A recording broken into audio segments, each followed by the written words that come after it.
ఆచి చికెన్ మసాలా. ప్రధాని నరేంద్ర మోదీ ఇంధన పొదుపు చర్యలను ప్రారంభించారు. స్పెషల్ ప్రొటెక్షన్ గ్రూప్ ప్రోటోకాల్ ప్రకారం అవసరమైన భద్రతాంశాలను పాటిస్తూనే వాహనాల సంఖ్యను భారీగా తగ్గించారు. సాధారణంగా మోదీ కాన్వాయ్లో 12 నుంచి 15 వాహనాలుంటాయి. నేడు ఢిల్లీలో 2 వాహనాలు మాత్రమే వినియోగించారు. మోదీ పిలుపుతో పలువురు కేంద్ర మంత్రులు, రాష్ట్రాల ముఖ్యమంత్రులు తమ కాన్వాయ్లో కార్ల సంఖ్యను తగ్గిస్తున్నారు.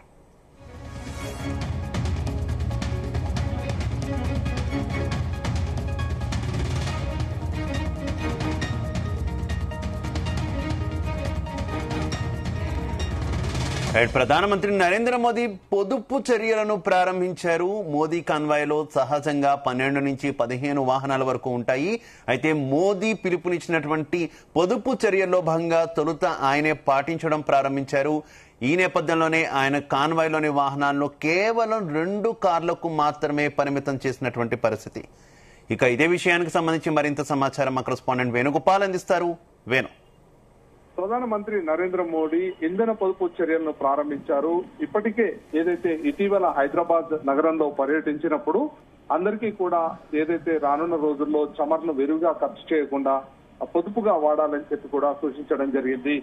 ముఖ్యంగా ఏదైతే డీజిల్, పెట్రోల్ ని కూడా అవసరం మేరకు మాత్రమే వినియోగించేలా ప్రతి ఒక్కరూ చర్యలు తీసుకోవాలని చెప్పి కూడా అందరికీ కూడా పిలుపునివ్వడం జరిగింది. ఇక అందులో భాగంగా ప్రధానమంత్రి నరేంద్ర మోడీ కూడా ఇక ఏదైతే ప్రకటన చేశారో అందుకు అనుగుణంగా ఈ రోజు ఏదైతే స్పెషల్ ప్రొటెక్షన్ గ్రూప్ ప్రోటోకాల్ ప్రకారం అవసరమైన భద్రతా అంశాలను పాటిస్తూనే వాహనాల సంఖ్యను భారీగా తగ్గించారు.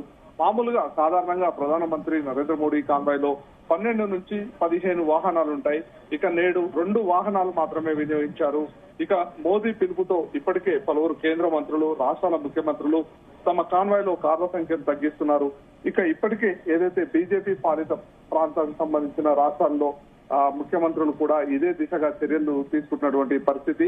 ఒకవైపు ఏదైతే డీజిల్, పెట్రోల్ ధర అంతర్జాతీయంగా రోజు రోజుకు పెరుగుతోంది.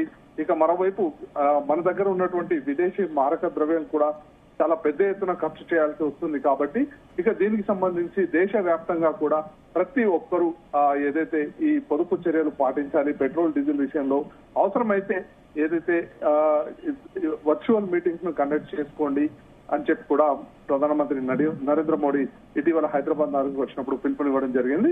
ఇక అందులో భాగంగా ఈ రోజు స్వయంగా తాను పాటిస్తూ అందరికీ కూడా ఒక మార్గదర్శిగా కూడా అందించినటువంటి పరిస్థితి.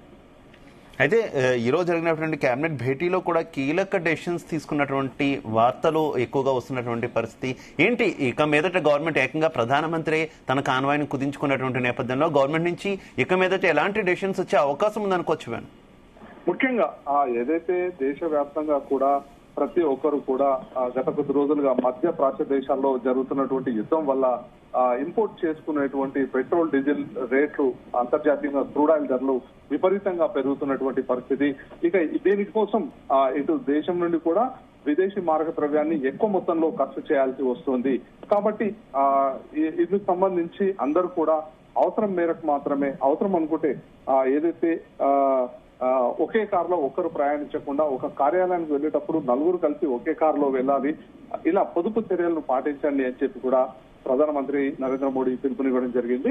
ఇక మరోవైపు ఈ రోజు జరుగుతున్నటువంటి కేబినెట్ సమావేశాలకు కూడా ఇందుకు సంబంధించి పలు కీలక నిర్ణయాలు తీసుకునే అవకాశం ఉంది.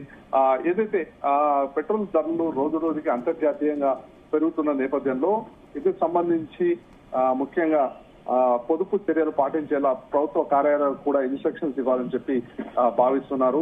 ఇక సోలార్ విద్యుత్ ని వినియోగించండి, ఎందుకంటే విద్యుత్ సంబంధించి కూడా అవసరమైన మేరకు ఏదైతే సోలార్ ని వాడడం వల్ల ఇటు మనకు ప్రకృతిని కూడా రక్షించడం వల్ల అవుతామనే ఒక మెసేజ్ కూడా ఇవ్వాలని చెప్పి కేంద్ర ప్రభుత్వం భావిస్తోంది.